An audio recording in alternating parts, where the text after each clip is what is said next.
Karong buntaga sa Spotlight ang mga kapuso atong pakisayran ang istorya ni Manag-uyab gikan sa Western Cebu nga nag-viral karong bag-o gumikan sa ilang talagsaon nga relationship ipon challenge kuno mga kapuso. Pila may natigom nila sulod sa usa ka tuig og nganong gusto mo sila makaengganyo sa uban pa nga mga tao nga magtigom gyud og kwarta. Karong buntaga makauban nato sila si Jefter Inso og Sheila Dagohoy.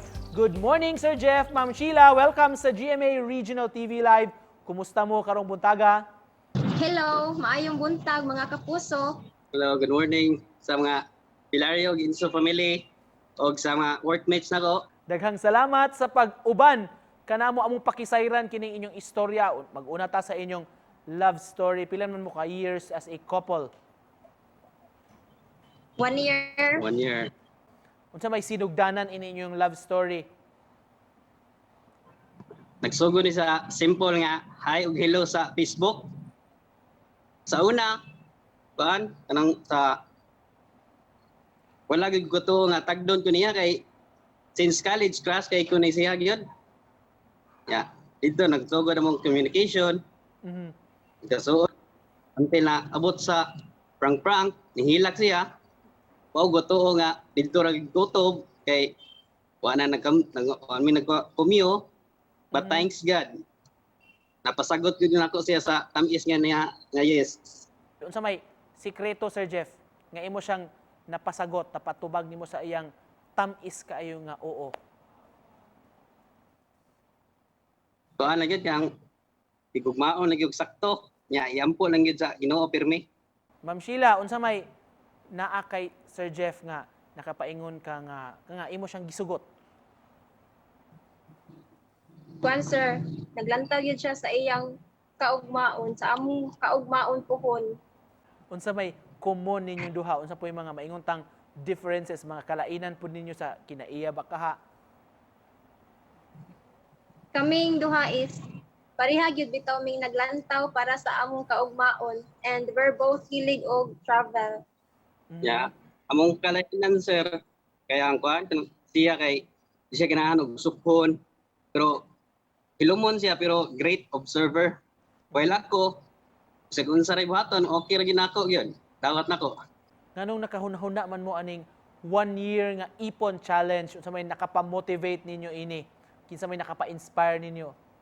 Ang nakapamotivate namo nga magtigom is ang among plano sa kaugmaon namong duha, which is going to the next level sa relationship namong duha.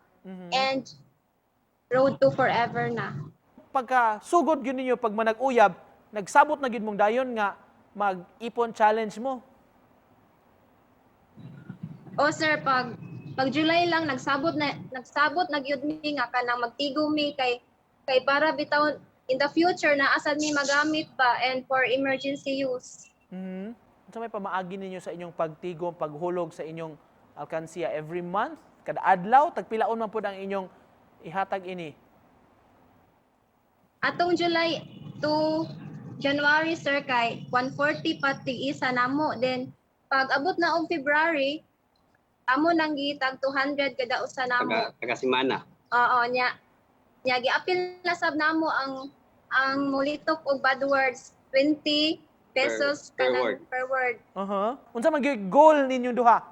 Inyong ipon challenge. Para sa among negosyo sir, and actually nakapataod na jud mi og kanang piso wifi. All right, mahitungod ani inyong ipon challenge, murag daghan ang naingganyo da ug murag daghan ang nakaingon nga sana all. Unsa may message ninyo, Jefter og Sheila, sa atong mga viewers rong buntaga? We would like to take this opportunity to thank sa tanang mga ni-like, comments, and ni-share sa among post. Grabe, wala jud namo damha nga makuan bitaw daghan ma-inspire sa amua. Thank you also to GMA Regional TV Live for having us this morning. And to everyone, God bless and keep safe. Daghan kayong salamat sa pag-uban kanamo karong buntaga gikan sa Balamban si Jefter og si Sheila. Daghan kayong salamat.